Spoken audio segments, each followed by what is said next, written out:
L'avion n'avait même pas encore décollé que l'arrogance emplissait déjà la cabine. Lauren Whitman remonta l'allée d'un pas pressé, s'arrêta à côté du docteur Jordan Hayes et lança sèchement « Vous êtes à ma place ». Il sourit, lui tendit son billet d'embarquement « Siège 1A, première classe ». Mais elle balaya le geste d'un revers de main. « Vous, les gens comme vous essayez toujours ça », dit-elle assez fort pour que tout le monde entende.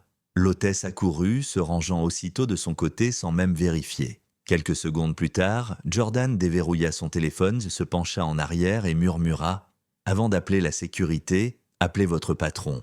J'appartiens à cette compagnie aérienne. » La cabine de première classe du Titan Airways Vol 317 resplendissait de privilèges feutrés. Flûte de champagne qui teinte, sourire d'hôtesse, passagers à moitié attentifs aux consignes de sécurité qu'ils croyaient destinées aux autres. Puis la voix tomba, coupant le murmure ambiant. « Excusez-moi, vous êtes à ma place. » Lauren Whitman, consultante d'entreprise, avec l'assurance de ceux qu'on obéit sans question, se tenait debout, billet en main, bloquant le passage.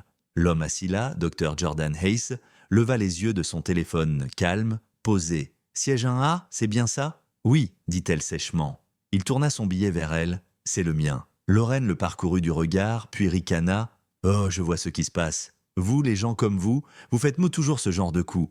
Vous vous glissez en première, espérant qu'on ne remarque rien. » Sa voix n'était pas forte, mais ses mots portèrent. Quelques passagers se tournèrent. L'hôtesse, Emily, arriva précipitamment. « Tout va bien, madame ?» Lauren désigna Jordan. « Cet homme est assis à la mauvaise place. Pouvez-vous le faire retourner à la sienne ?» Emily jeta un coup d'œil à Jordan et, sans vérifier la liste des passagers, dit doucement « Monsieur, peut-être pourriez-vous vous lever le temps qu'on clarifie la situation ?» Jordan leva lentement les yeux, le regard calme et glacial. « Vous n'avez même pas vérifié. » Emily hésita. « Je voulais juste... Vous avez supposé, » répondit-il doucement. Lauren croisa les bras. « Oh, pour l'amour du ciel, ne dramatisez pas. Nous savons tous ce qui se passe ici. » Jordan la fixe un instant, puis esquisse un léger sourire. « Vous avez raison, nous savons. » Il ne bougea pas. Lauren, agacée, s'emporta. « J'appelle la sécurité. » Sans attendre, elle appuya sur l'interphone. « Nous avons un passager non autorisé en première classe. » La cabine devint silencieuse.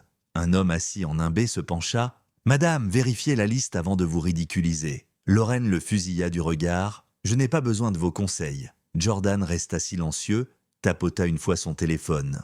30 secondes plus tard, la porte du cockpit s'ouvrit. Le capitaine sortit. « Quel est le problème ?» Lauren parle avant tout le monde. « Cet homme est à ma place, il refuse de bouger. » Le capitaine regarda Jordan, puis elle. « Dr Hayes ?» Lauren cligna des yeux. « Vous le connaissez ?» Le capitaine se redressa immédiatement. « Oui, madame. Le docteur Jordan Hayes, fondateur et directeur général de Titan Airways. » Les mots frappèrent la cabine comme une turbulence. Lauren se figea. « C'est impossible. » Jordan s'adossa à son siège, les yeux ancrés dans les siens. « Vous avez raison, c'est difficile à croire.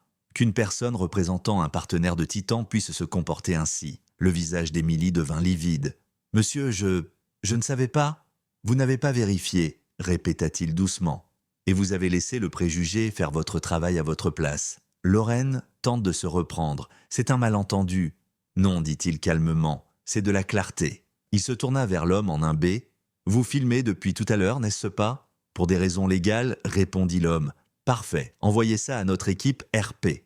Ils sauront quoi en faire. » Lauren blêmit. « S'il vous plaît, Dr Hayes, je ne voulais pas... » « Vous vouliez chaque mot, » interrompit-il doucement. « Vous ne vous attendiez simplement pas à une conséquence. » Le capitaine se tourna vers Emily. « Raccompagnez mademoiselle Whitman à son vrai siège. » Lauren trembla. « C'est ridicule !» Jordan leva les yeux. « Vous travaillez pour Silverlink Consulting, n'est-ce pas ?»« Oui, comment savez-vous ?»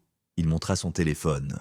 « Le service d'analyse de Titan a signalé votre société le trimestre dernier pour conduite contraire à l'éthique.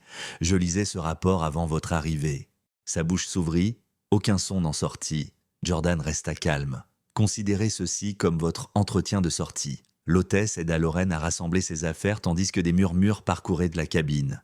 Un passager chuchota. « La justice vient d'embarquer plus tôt. » Quand elle disparut au fond de l'allée, Jordan se tourna vers Emily. « Vous avez commis une erreur. Apprenez-en quelque chose. »« Oui, monsieur, je le ferai. »« Bien, tout le monde mérite une seconde chance, mais tout le monde ne la gagne pas. » Le capitaine toussota. « Dr Hayes, puis-je donner le départ ?»« Oui, » répondit-il. « J'ai une réunion du conseil à Londres et je préférerais qu'elle commence à l'heure. » L'avion décolla. La tension se dissipa, remplacée par un silence empreint d'admiration. Au moment où ils atteignirent leur altitude de croisière, la vidéo était déjà en ligne. En quelques heures, le clip intitulé « Une femme ordonne au PDG d'une compagnie aérienne de quitter son propre siège » explosa sur les réseaux sociaux. Des millions de personnes virent l'humiliation en direct. Au siège de Titan, l'équipe de communication publia un communiqué. Titan Airways ne tolère aucune forme de discrimination. Chaque siège acheté est un siège mérité, et chaque passager mérite la dignité. Le lendemain matin, le contrat de Silverlink Consulting fut résilié. L'entreprise perdit 3 clients majeurs. Son PDG présenta des excuses publiques avant de démissionner. Mais Jordan n'en resta pas là. Il convoqua une réunion d'urgence et annonça Project Dignity, une réforme imposant une formation sur les biais, des politiques de responsabilité et un réseau anonyme de signalement pour tous les employés et partenaires de Titan. « Ce n'est pas une question de femmes, dit-il au conseil. C'est une question de culture, celle qui permettait à quelqu'un de croire qu'il pouvait humilier autrui sans conséquence. » Cette ère est terminée. La salle éclata en applaudissements. 2 semaines plus tard, Lauren écrivit « Dr Hayes, je suis profondément désolé. J'ai agi par arrogance, non par haine. J'espère qu'un jour, vous me pardonnerez. » Il répondit par une seule phrase. « Le pardon se mérite par le changement, pas par l'excuse. » Quelques mois plus tard, lors du sommet Diversité Titan, Jordan s'adressa à des milliers d'employés à travers le monde. Derrière lui, le clip viral tournait en silence. « Quand le pouvoir rencontre le préjugé, dit-il, quelqu'un doit décider, escalader ou éduquer. J'ai choisi les deux. » L'auditoire se leva, les caméras crépitèrent. Il termina son discours avec la même sérénité qu'il avait eue ce jour-là, au siège 1A. N'oubliez jamais, le respect ne dépend pas du statut, il dépend de la conscience. Et tandis que la foule éclatait en applaudissements, l'homme à qui l'on avait dit de quitter son propre siège devint le visage d'une compagnie aérienne et d'un mouvement qui ne détournerait plus jamais le regard de l'injustice.